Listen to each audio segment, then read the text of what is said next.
오늘 줄 말씀은 에베소서 2장 말씀을 보겠습니다. 신약성경 에베소서 2장 11절로 22절, 신약성경 312페이지입니다.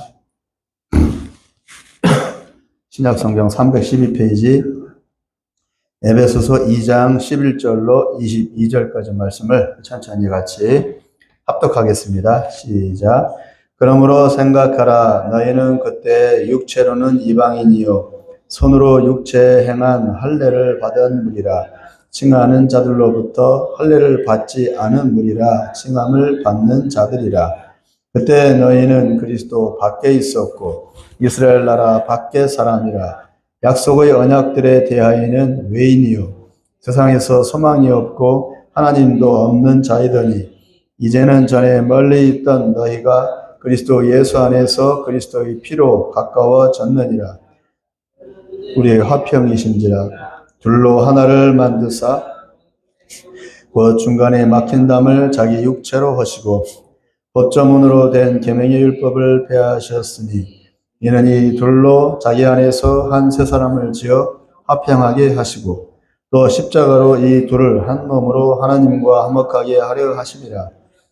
원수된 것을 십자가로 소멸하시고 또 오셔서 먼 데 있는 너희에게 평안을 전하시고 가까운 데 있는 자들에게 평안을 정하셨으니 이는 그로 말미암아 우리 둘이 한 성령 안에서 아버지께 나아감을 얻게 하려 하심이라.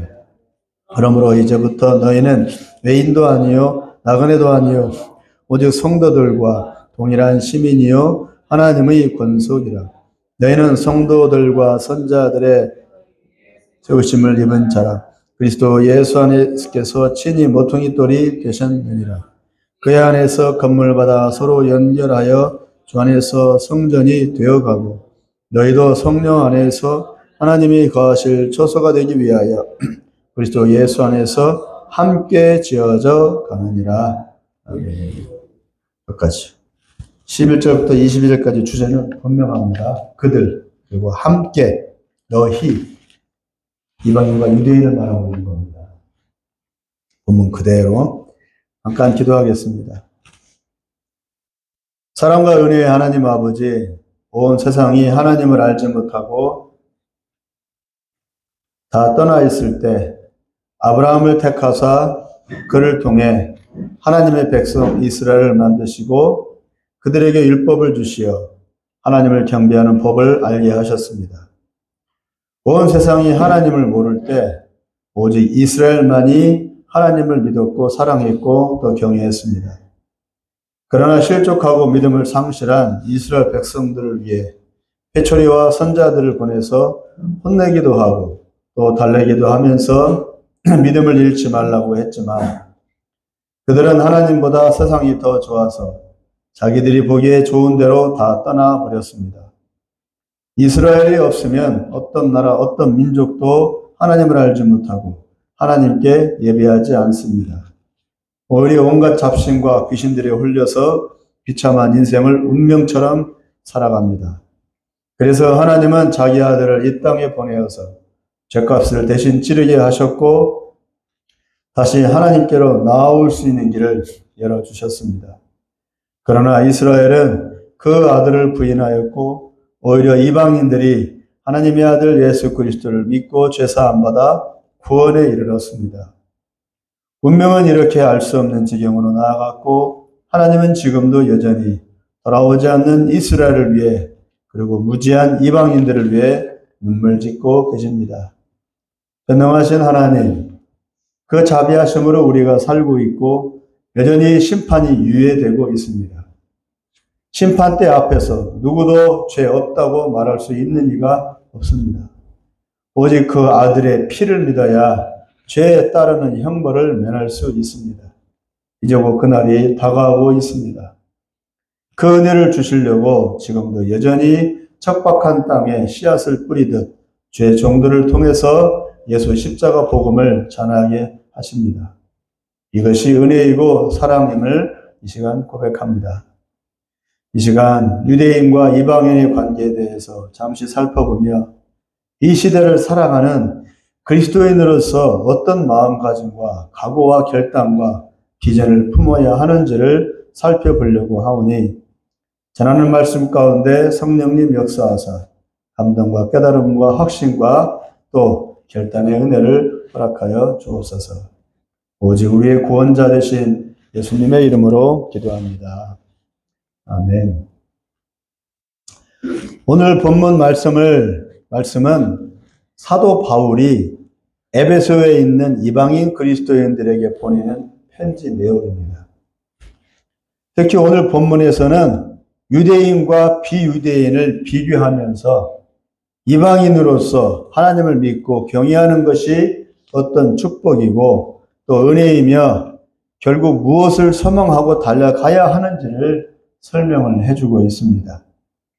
미안한 얘기지만 에베소서 2장 11절부터 22절까지의 내용을 숱하게 목사님들의 설교를 들으면서도 여기서 이방인과 유대인을 비교하는 설교를 들어본 적이 없습니다. 근데 본문을 유심히 잘 살펴보니까 결국은 지금 무슨 내용이냐? 이방인과 유대인을 비교하는 내용이에요. 지금 다른 내용이 아니라. 근데 이제까지 교회에서는 이 내용을 그냥 비유로만 해석을 했어요. 본문 그대로 해석을 하지 않고. 그러다 보니까 엉뚱한 결론을 내려버린 거예요. 붙잡아야 할 것을 다 놓쳐버렸어요. 핵심은 놓쳐버리고 껍데기가 붙잡고 있는 거예요. 제 얘기가 아니라 성경 말씀 그대로 보자 그겁니다. 본문 그대로 보자 그겁니다. 해서 이거 나발이가 필요 없이 본문 그대로만 보자. 그게 성경을 보는 자세지. 왜 헛소리 하냐고요. 성경 내용 그대로, 성경이 지금 뭘 말하고 있는가를 한 글자 한 글자 문맥을 훑어가면서 그대로 보면 됩니다. 한글은 아니까. 한글 모르는 사람 없잖아요. 그렇게 보면은 오늘의 결론 내용이 나옵니다.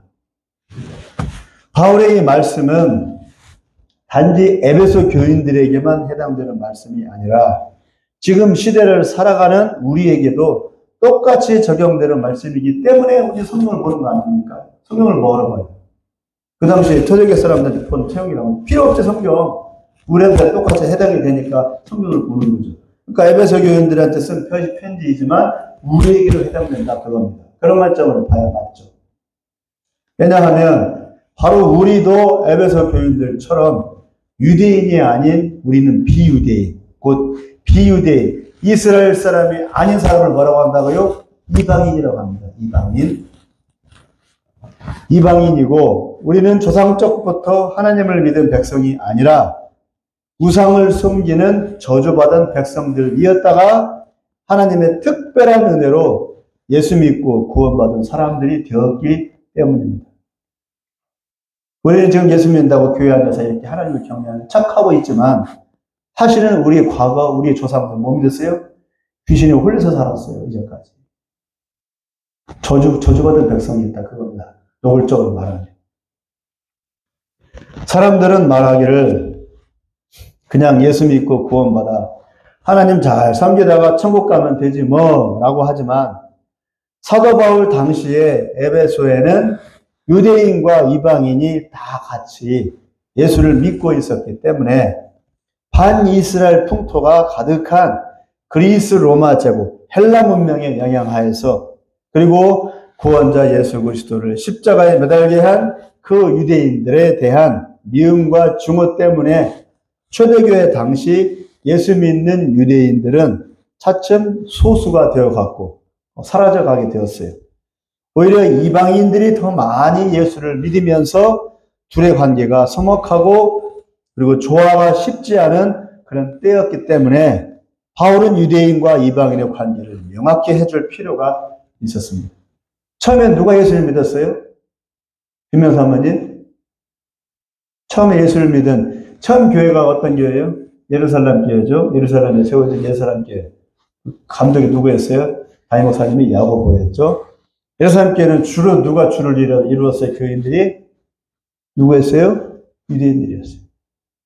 유대인들이 주를 이루는 예루살렘 교회가 바로 그 유대인들이었어요. 처음에 교회는 유대인들이 세운 유대인 교회가 시작했다고 합니다. 그런데 차츰차츰 유대인들은 사라져가고 누가 들어서게 됐다고요? 이방인들.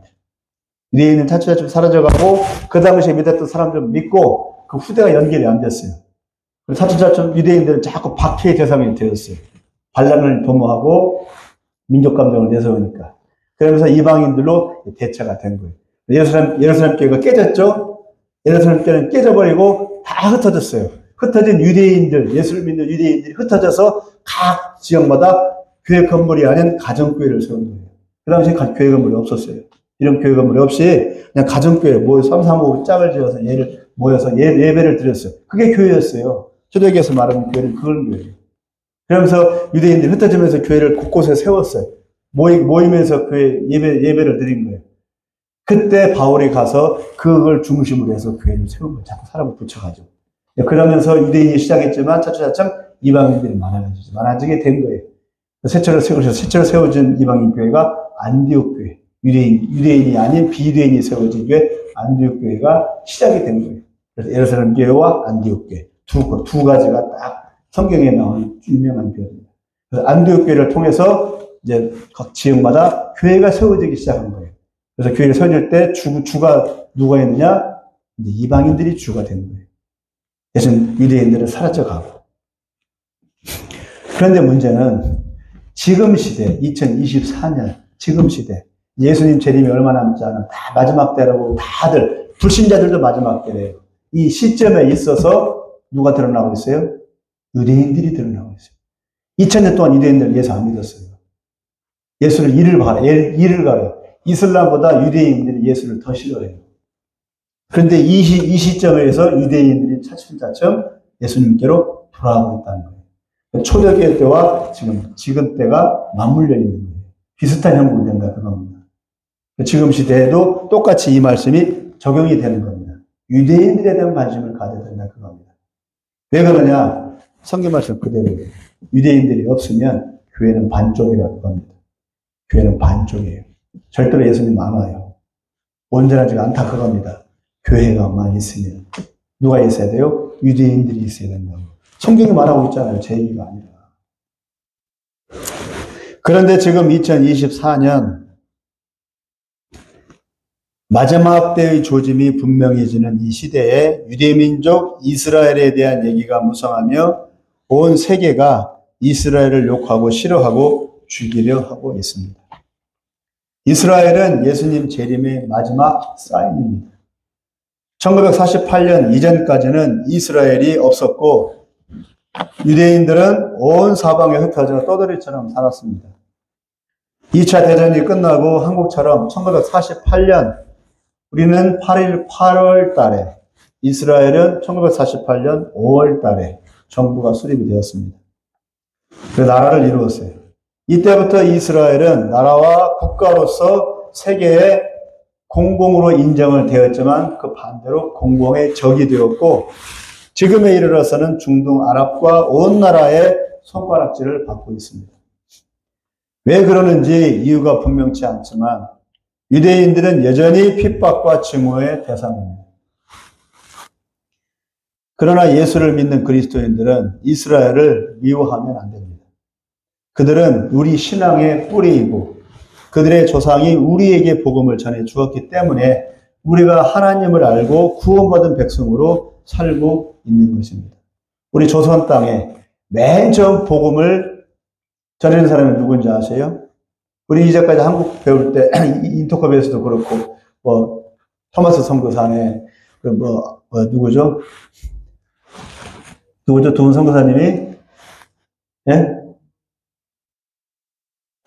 토마스 선교사님 있었고 그다음에 또 누구죠? 강민구 선교사님, 장로교 선교사님 있었는데 근데 사실은 맨 처음 인터컵에서 그런 건 모르는 것 같아요.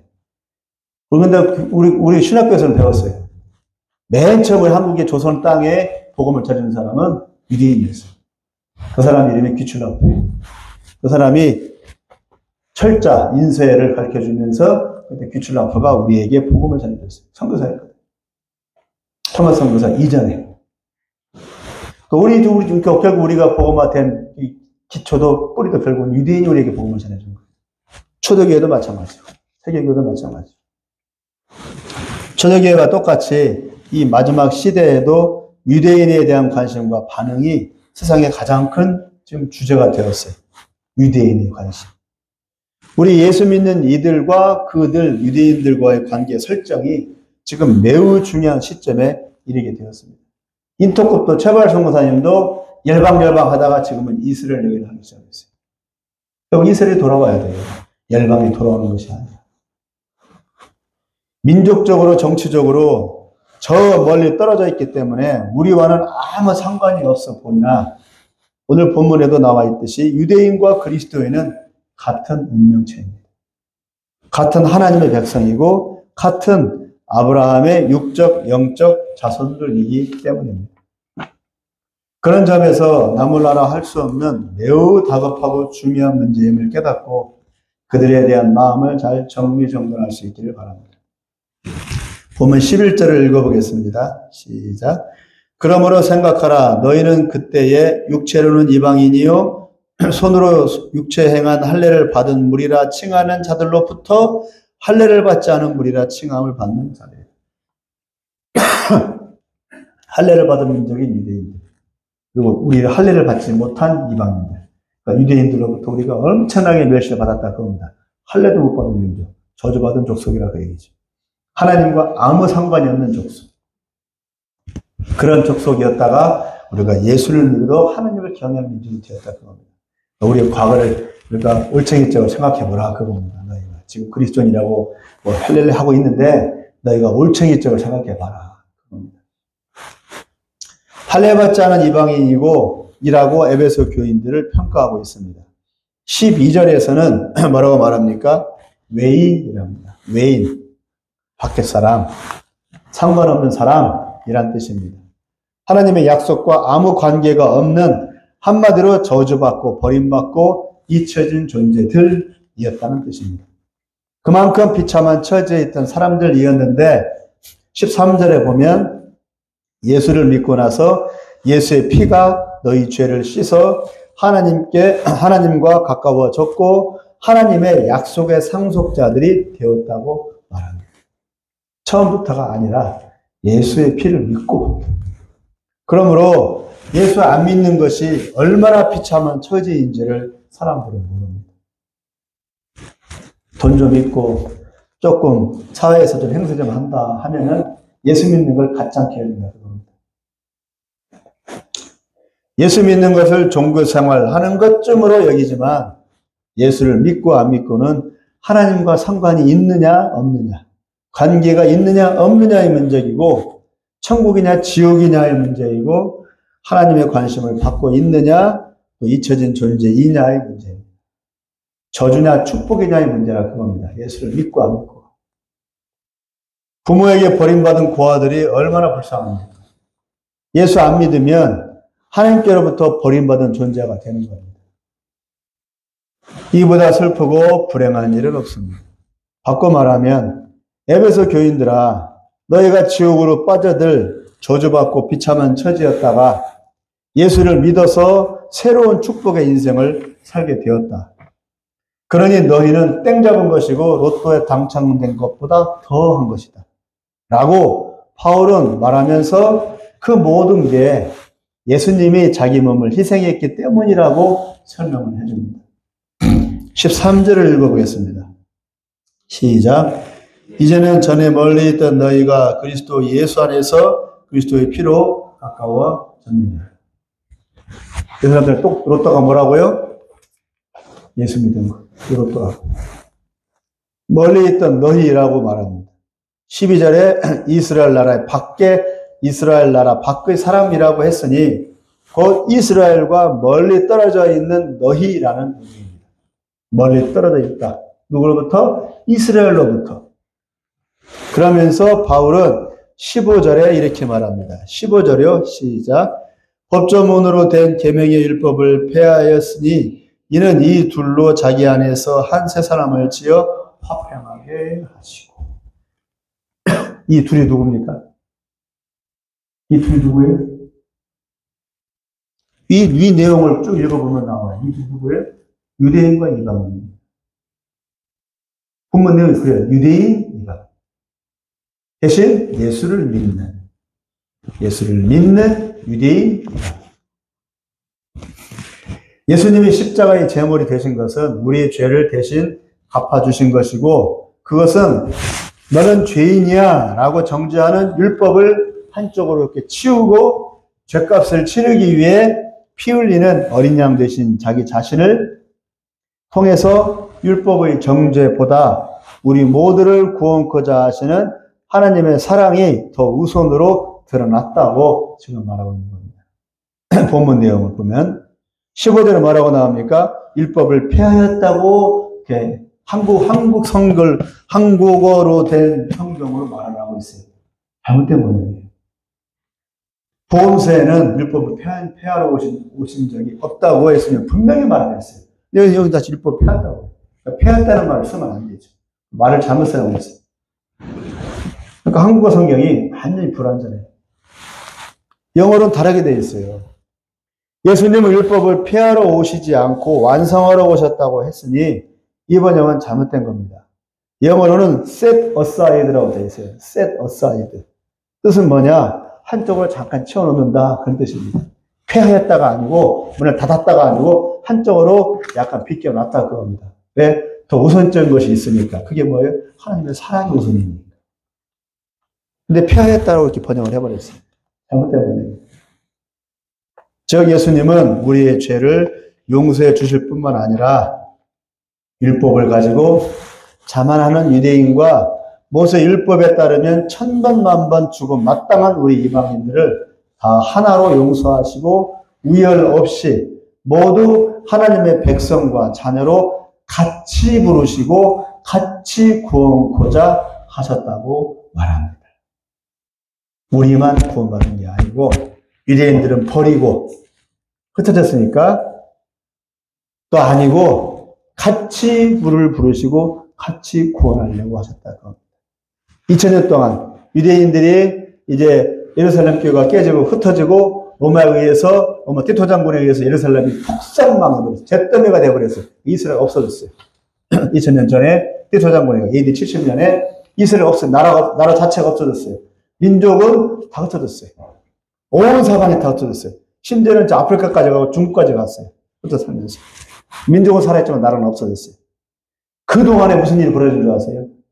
유대인들이 다 흩어진 상태에 있을 때 교회가 부흥이 됐어요. 희한하죠? 역사 보면 나와요. 제 얘기가 아니라.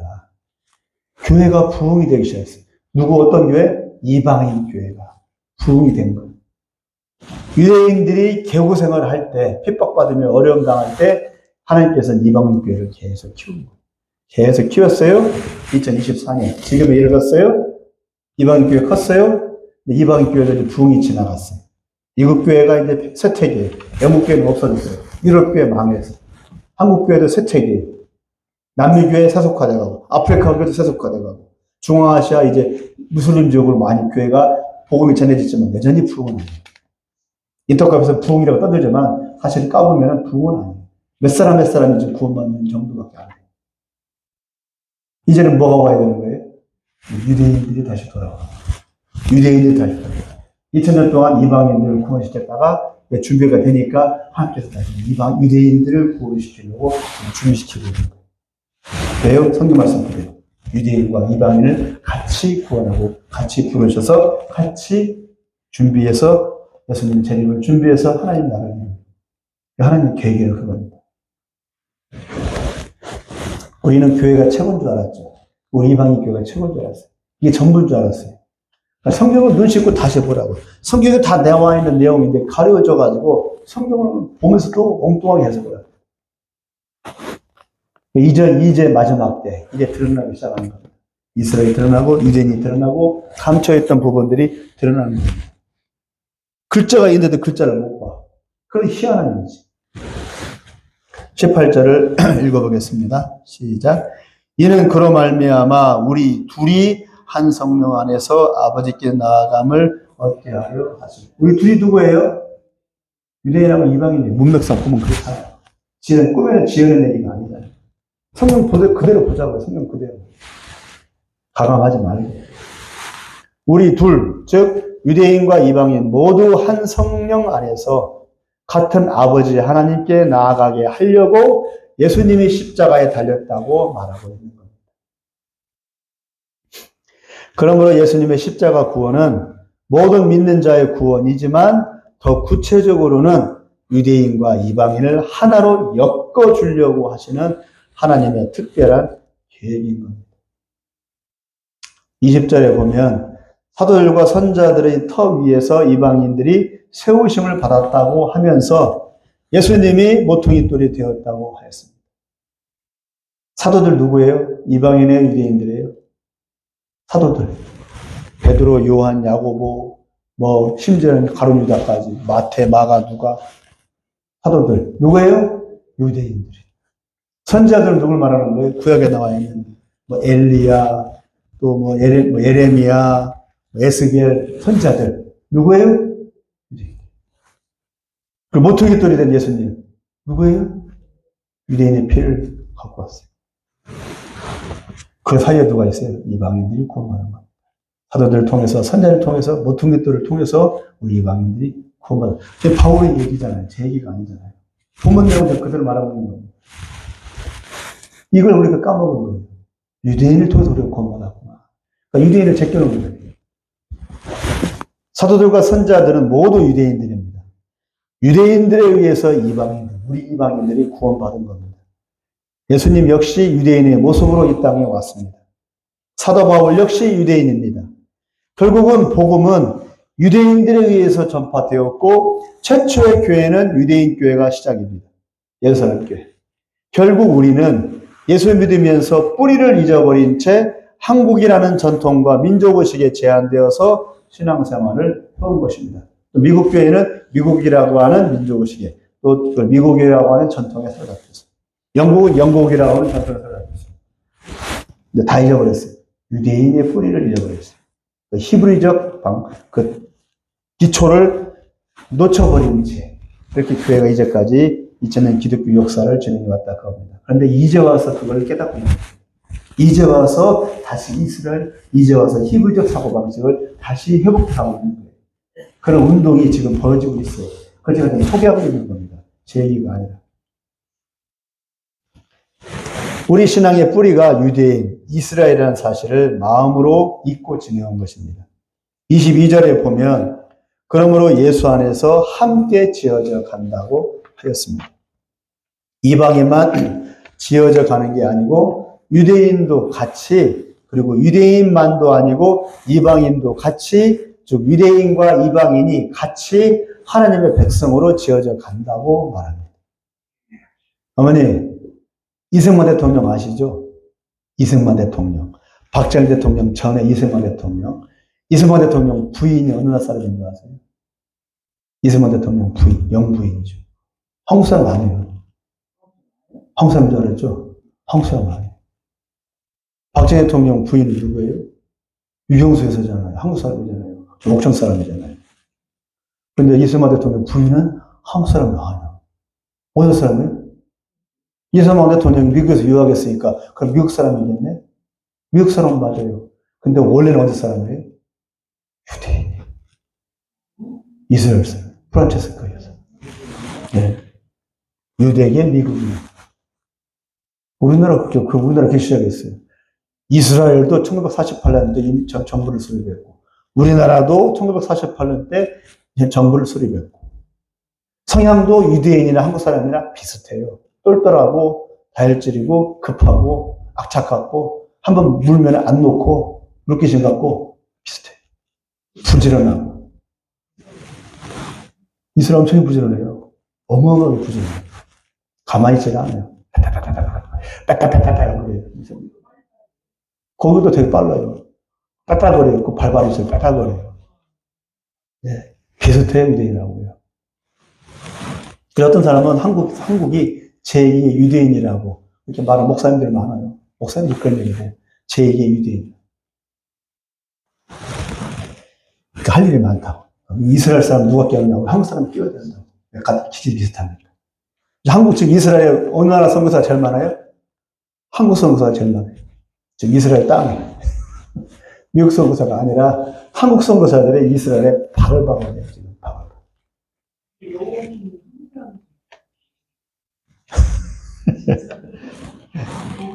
네. 그러므로 이방인 교회만 있는 게 아니고 유대인도 같이 가야 된다고 합니다. 한국은 어떻게 보면 이스라엘과 같은 운명이라고 볼 수가 있어요. 그런데 윤석열 대통령이 이스라엘 별로 안 좋아해요. 그게 지금 큰 결점이에요. 복을 놓치고 있는 거예요. 이재명은 이스라엘을 붙잡고 있어요. 그죠? 그게 복인데, 그 복을 지금 몰라야지. 문재인 대통령이 이스라엘을 붙잡았어요. 끝까지 갔어요. 지금도 문재인 대통령 건든 사람 없어요. 보수에서는 엄청 비리가 많다고 하지만, 여전히 건재해요.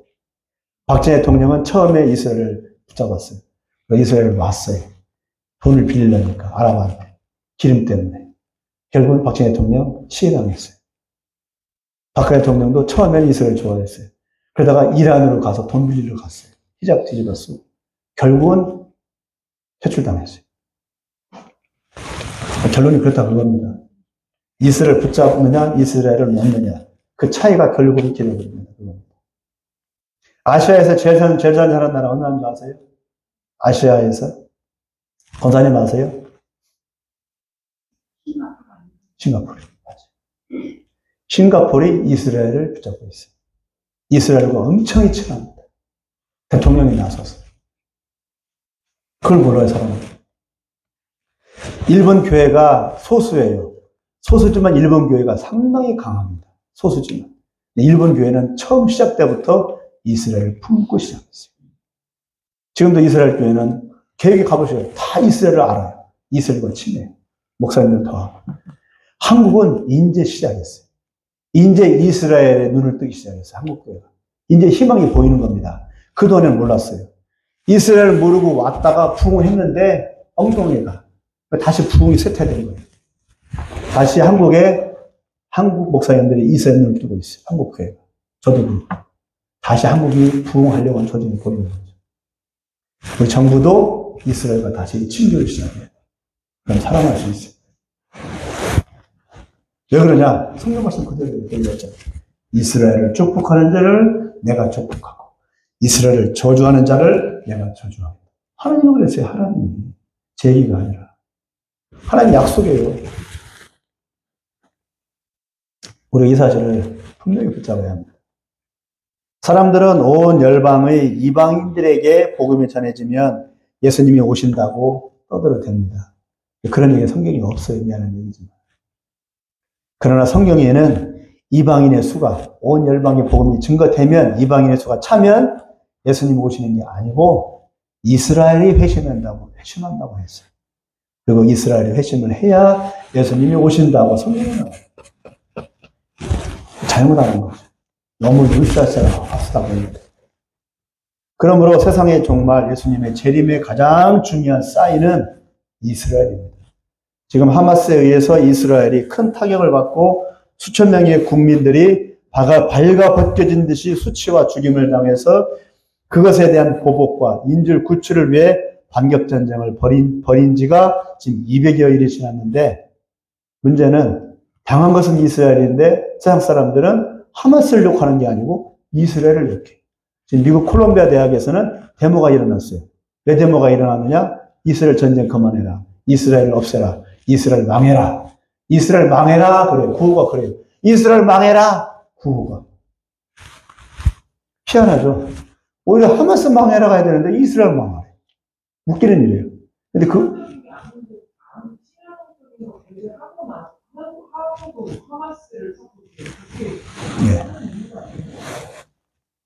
그게 이제 영적으로 봐야 되는 문제죠. 상식적으로 이해가 안 되니까. 애기를, 한두 살 먹은 애기를 저 전자레인지 같은 오븐에 넣어가지고 애를 죽였다니까. 애를, 들으려고 안 해요. 얘기를 해줘도. 안 들려고. 그건 꾸며낸 얘기라고. 이스라엘이 꾸며낸 얘기라고. 기자들이 직접 가서 봤거든요. 워싱턴 포스트, 뉴욕 타임즈 기자들이 직접 가서 확인을 했어요. 확인하고 정정 보도를 넣었어요. 그건 안 봐. 그러니까 눈이 가려워지는 거죠. 사람들. 희한한 것이죠. 왜 그러냐면은 성경 예언이 이루어져야 되니까. 성경에 뭐라고 나와 있어요? 이스라엘이 핍박과 핍박을 더 많이 받아야 되니까. 몰려야 돼요. 이스라엘이 지금보다 더 많이 몰려. 홀로코스트보다 또한 압박을 더 많이 받아야 이스라엘이 회심을 하니까. 말 회심하면 되는데 회심을 안 하니까 하나님이 계속 회초리를 내는 거예요. 이스라엘을 이 기준으로 해서. 그러니까 세계 역사는 뭘 중심으로 돌아가요? 이스라엘 중심으로 돌아간다는 그게 보면 딱 맞아요. 왜 그런지 모르겠어요. 이스라엘 제껴놓으면은 세계 역사가 왜 그런지 이해가 안 돼요. 이스라엘은 멸망해야 한다고 지구상에서 사라져야 한다고 떠들고 있습니다. 왜 이렇게 되었을까요? 상식적으로 이해가 안 되지만 성경적으로는 분명합니다. 말 안 듣고 하나님을 떠나면 하나님은 그 이스라엘을 그냥 두지 않으셨어요. 2000년 동안. 결코 버리지는 않으셨지만 그렇다고 결코 그냥 두지도 않았어요. 이방인들이라면 우리가 이방인들이 하나님을 안 믿으면 하나님은 상관도 안 해요. 그냥 버리면 돼요. 이방인이니까. 어차피 버린 자식들이니까. 우리에게는 원래 약속이 없으니까. 우리에게 약속을 준 적이 없어요. 근데 이스라엘은 약속을 줬어요. 누굴 통해서요? 예? 아브라함.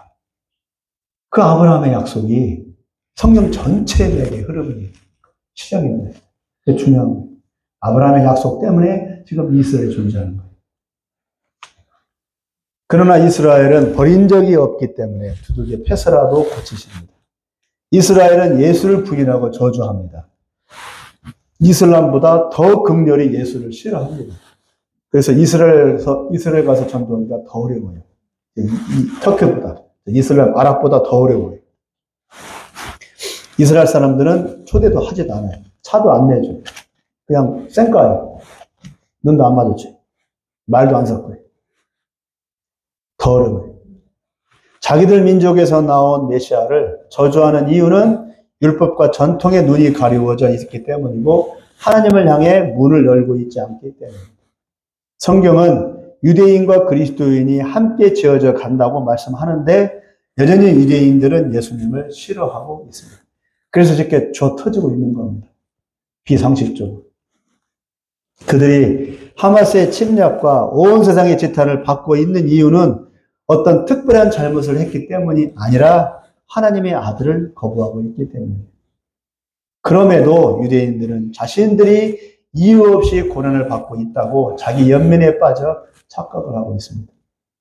그래서 누구도 믿지 않고 자기들 스스로 살아남기 위해서 모든 노력과 수고를 아끼지 않습니다. 유대인들은 살아남기 위해서 자식들에게 치열한 교육을 시키고 살아남기 위해서 개인의 능력을 최대한 개발하고 발휘하도록 합니다. 그래서 우리가 어느 나라 교육을 배워요? 이스라엘 교육을 배우잖아요. 하프타라라고 해서. 하프타라죠. 하브루타라고 하죠. 이스라엘 교육이 최고라고 해요. 하브루타 그 교육을 배워요. 왜 아세요? 유대인들은 살아남기 위해서, 치열하게 살아남기 위해서 그런 교육을 하는 겁니다. 이스라엘 사람들 교육시킬 때 자기끼리 막 논쟁을 하게 해요. 대도 안 되는 얘기를 하게 해. 그러면서 논쟁을 통해서 키우는 거죠. 사고 발달에. 그 뒤에서 보면 뭐라고 합니까? 치열하게 살아남기 위한 거예요. 왜? 아무도 안 믿으니까. 자기들 편은 이 세상에 아무도 없으니까. 가진 잠재 능력을 모두 발휘하도록 모든 가능성을 다 열어줘요. 다 열어줘요. 할 수 있어. 너는 할 수 있어. 해봐. 그래요. 그러니까 긍정 마인드죠. 우리가 보기엔 좋죠. 왜 그래요? 살아남으라 그겁니다. 살아남으라 그겁니다.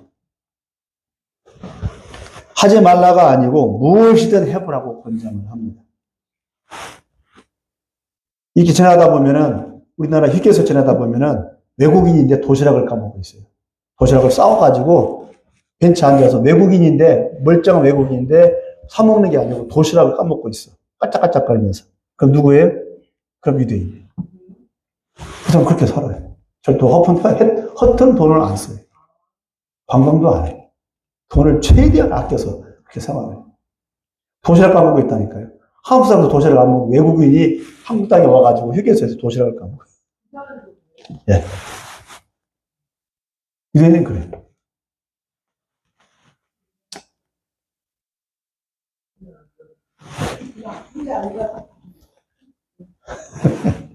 그런데 문제는 이렇게 성실한 것은 좋은데 창의적이고 능동적이고 지적인 것은 좋은데 문제는 뭐냐?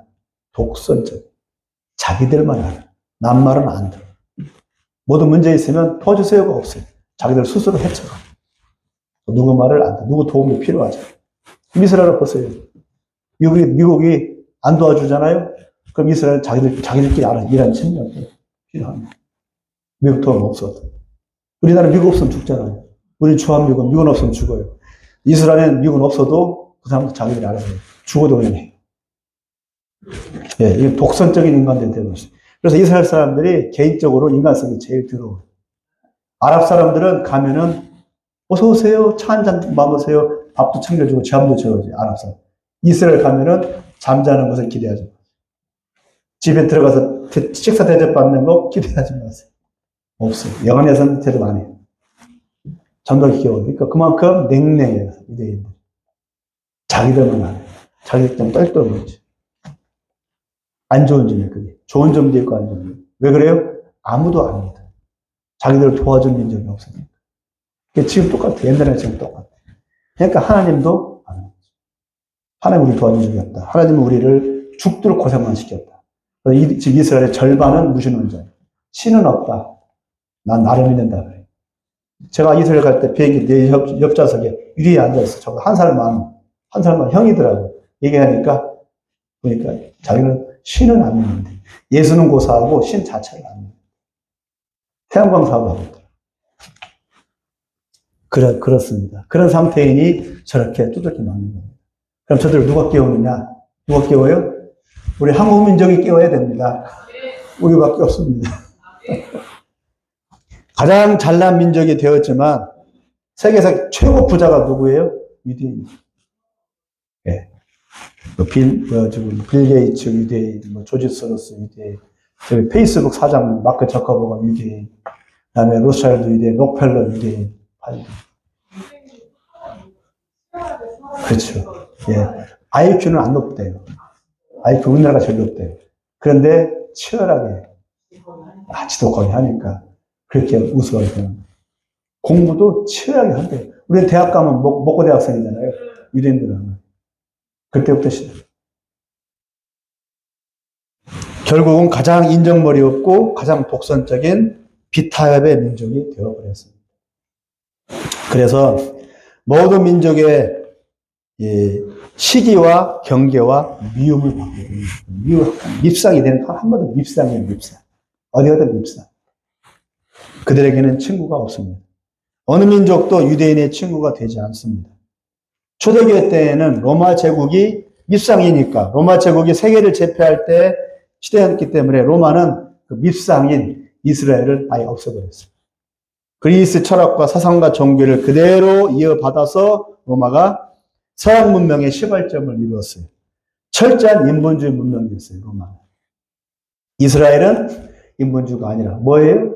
신본주의야. 하나님이 있대. 로마 사람들 보기 하나님이 없는데 이스라엘 사람은 이스라엘 민족만 쭉 하고 하나님이 있대. 하늘에 하나님이 계신대. 그걸 로마인들이 보기에 밉상하지.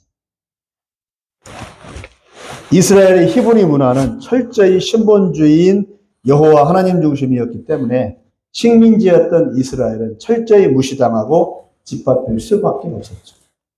사도들과 제자들의 시대가 지나자 복음은 이방인들에게는 넘어가 유대적인 히브리 색깔은 다 사라져버리고 기독교는 로마에서 꽃을 피워 중세 1000년을 거치면서 그리스 로마 문화, 헬라 문화로 덧칠해져 초대교회와는 완전히 다른 새로운 기독교가 되어버렸어요. 초대교회 색깔이 아니라 초대교회는 히브리적인 교회였어요. 그러나 로마 교회, 카톨릭 거치고 지금 개신교도 마찬가지로 지금은 헬라 문화의 교회가 되어버렸어요. 이것이 완전히 다른 거예요. 그러니까 저도 신학교 배울 때 헬라 철학을 배웠어요. 철학을 공부하면 신학을 잘한대. 왜? 철학은 헬라 철학이에요. 히브리 문화를 전혀 모르는 거죠. 이스라엘을 모르는 거죠. 지금은 이스라엘 얘기하면 이단 소리 들어요. 인터콤 얘기하면 이단 소리 듣듯이 똑같이 이스라엘 얘기하면 이단 소리 들어요. 우리 교회는 인터콤도 하지 이스라엘도 섬기지 이단이 말씀드리가 되고 있어요. 우리는 그래요. 지금 소문이 나 있어요. 동네 흑해서 소문이 나 있어요. 우리 말씀드리가 이단이래요. 인터콤 한다고. 그러다 이스라엘 국가에 딱 걸어놓고 있으니 이제 통이 나겠죠. 깜짝 놀라겠죠. 예. 그러거나 말거나 우리는 성경대로 갑니다. 그중 한 가지가 바로 반유대주의적인 그런 성향이 우리 기독교의 병폐입니다. 카톨릭 전통의 영향으로 개신교 역시 반유대주의까지는 아닐지라도 이스라엘은 이제 사라졌다는 의식이 풍부했습니다. 이제까지 목사님들 그렇게 가르쳐왔어요. 저도 그렇게 교육받았고. 성경도 히브리적 사고에서 그리스 로마적 사고로 해석하게 되어서 성경을 교회 내의 전리와 전통이 초대교회 때와는 완전히 거리간 모습들로 변질되었어요. 주일 개념, 그다음에 부활절. 부활절의 영어로 뭔지 아세요? 우리는 부활절, 저번에 했잖아요, 부활절. 좀 중요한 절기죠. 부활절의 영어로는 뭐냐면 이스터라고 해요, 이스터. 이스터. 부활절을 이스터라고 하더라고요. 이스터는 뭔지 아세요? 뭔 뜻인 줄 아세요? 아니에요. 태양신입니다. 이스터가 태양신의 이름이에요, 이스터. 근데 이름 부활절을 이스터라고 해요. 그러면 로마 교회 때 부활절을 걔네는 그렇게 변질했다고 해요. 그 전통으로 우리 기독교 2000년에서 그대로 딱 온 거예요. 그걸 바꿔야 돼요. 우리 카톨릭이 아니잖아요. 우리 개신교잖아요. 개혁주의, 개혁신. 전통이니까. 함부로 바꿀 수 없죠. 전통을 그래서 어려운 거예요. 저 해왔기 때문에. 바꾸면 이단이라니까요. 바꾸면 이단이라니까요.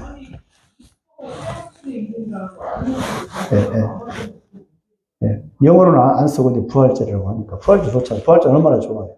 예수님 부활한 날이니까. 그런 점들이 이제 요즘 시대에 와서 차츰차츰 자꾸 드러나고 있다, 그러거든요. 우리가 지키는 크리스마스, 성탄절 저는 12월이 아니에요, 원래는. 원래 5월 달에. 그리고 희한하게, 우리는 부활절을 지내잖아요. 부활절은 바꿔 말하면 뭔 뜻이에요? 부활절 예수님이 부활했다는 뜻이잖아요. 그럼 부활했다면 예수님 그 전에 뭐 해야 돼? 예수님이 죽어야 되잖아요. 예수님이 죽어야 부활을 하지. 예수님이 죽은 다음에 부활절을 해야 되잖아요. 근데 올해는 무슨 일이 있었어요? 지금 이스라엘 무슨 절기예요? 6월절이에요. 6월절은 어린 양을 잡는 날. 예수님이 죽은 절기예요. 예수님이 먼저 부활하고 죽었어요. 거꾸로 되어버렸어요, 지금. 날짜가 안 맞으니까. 이렇게 되버려요. 절기가 아주 희한하게 우습게 되어버렸어요, 절기가. 그거 아니에요? 이스라엘은 구약에 이스라엘은 절기를 지금 지키잖아요. 예. 이스라엘에 무슨 역이라고 하죠? 근데 우리는 태양력을 하잖아요. 그러니까 바뀐 거죠. 안 맞은 거. 우리는 그레고리력이라고 하고 이스라엘은 히브리력이라고 유대력이라고 하거든요. 음력을 쓰고 시키면 양력을 쓰다 보니까 그러니까 전통이 로마 때부터는 양력을 쓰게 됐어요. 그레고리력을 쓰기 시작했어요. 양력을 쓰기 시작했어요. 그 전에는 음력을 썼어요. 초대교회는. 그러니까 유대절기랑 맞죠. 양력을 쓰다 보니까 안 맞게 된 거예요. 그러니까 예수님이 죽기도 전에 부활하게 되버려요. 이런 형식이 되버렸어요. 원래 음력을 썼는데 그렇죠. 원래는 양력은 로마 교회에서 시작이 된 거예요, 양력은. 서양에서 온 거예요. 그래서 양자가, 서양 양자잖아요. 원래 우리도 음력 썼잖아요, 한국도 음력 썼잖아요. 네. 그렇게 변화가 된 겁니다. 나쁘게 말하면 된 거죠. 로마 시대처럼 2차 대전 때 나치 히틀러의 카톨릭이 협력하여 유대인 핍박에 앞장을 섰어요. 그때 카톨릭이 히틀러와 합력을 해서 유대인 핍박을 하고 있어요. 카톨릭이 찬성을 했어요. 카톨릭은 유대인을 싫어합니다.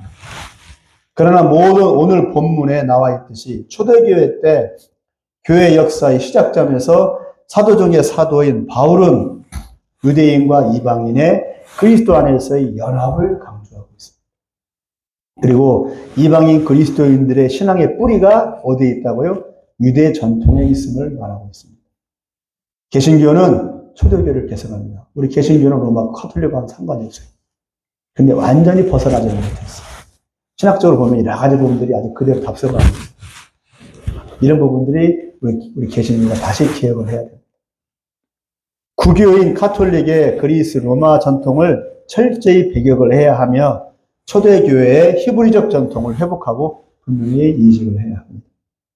왜냐하면 히브리적 전통으로라야 예수 그리스도의 오심과 죽으심과 부활 승천과 다시 오심 그리고 하나님의 나라를 이해할 수 있기 때문에 히브리적 사고방식으로 가요. 헬라 관점으로는 이해가 안 돼. 헬라 관점은 인본주의라는 거예요. 근본을 모르면 아무리 잘 믿어도 그 신앙은 불완전하지 않을 수가 없는 겁니다. 첫 단추를 잘못 깬 거예요, 지금. 마지막 시대에 다시 오실 예수님을 맞이하기 위해서는 초대교회로 돌아가야 하고, 그때 가졌던 히브리적 사고방식과 신앙을 배우고 알아야 합니다. 많은 목사님들이 초대교회로 돌아가야 된다, 초대교회로 돼야 된다 라고 말을 하는데 그 말이 뭔 뜻인지를 모르고 말을 해요. 초대교회로 돌아간다는 얘기는 히브리적 사고방식으로 돌아가야 된다, 그 얘기입니다.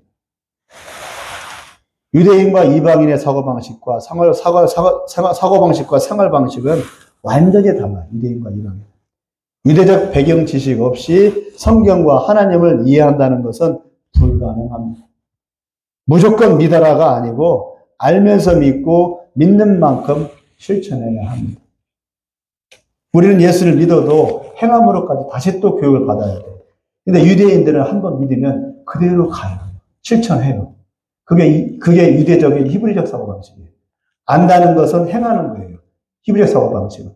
근데 우리는 아는 것과 행하는 것은 별개잖아요. 그게 틀린 거예요. 히브리에서는 야다라고 해요. 안다. 영어는 know를, 히브리는 야다라고 해요. 야다. 야다라는 개념은 안다, 행한다. 같은 개념이에요. 그래서 이스라엘 사람들은 지금 이스라엘 사람들은 믿으면 그대로 살아요. 믿는 대로 살아요. 그러나 우리 이방인들은 믿어도 그렇게 살지를 못해요. 믿음으로 그냥 아는 것을, 믿는 것을 끝나. 이게 잘못된 거예요. 이게 헬라 관점이에요. 이런 점들을 고쳐야 된다고 합니다. 말씀을 맺겠습니다. 지금 시대는 유대인과 이방인의 싸움의 시대입니다. 싸우고 있죠. 이런 때 그리스도인은, 우리 중간에 끼어있는 우리 그리스도인, 이방인이면서 그리스도인은 그 존재 시작이 유대적 뿌리에 있기 때문에 하나님의 진정 바라시고 원하시는 하나님의 나라가 유대인과 이방인의 연합을 통한 하나님의 나라라는 점을 분명히 인식을 해야 합니다. 유대인과 이방인이 같이 세워져가는 하나님의 나라. 이제까지는 몰라서였지만 이제는 이스라엘이 세계의 초점이 된 시점에서 그리스도인들은 이스라엘의 뒷배경이 되어야 할 것입니다.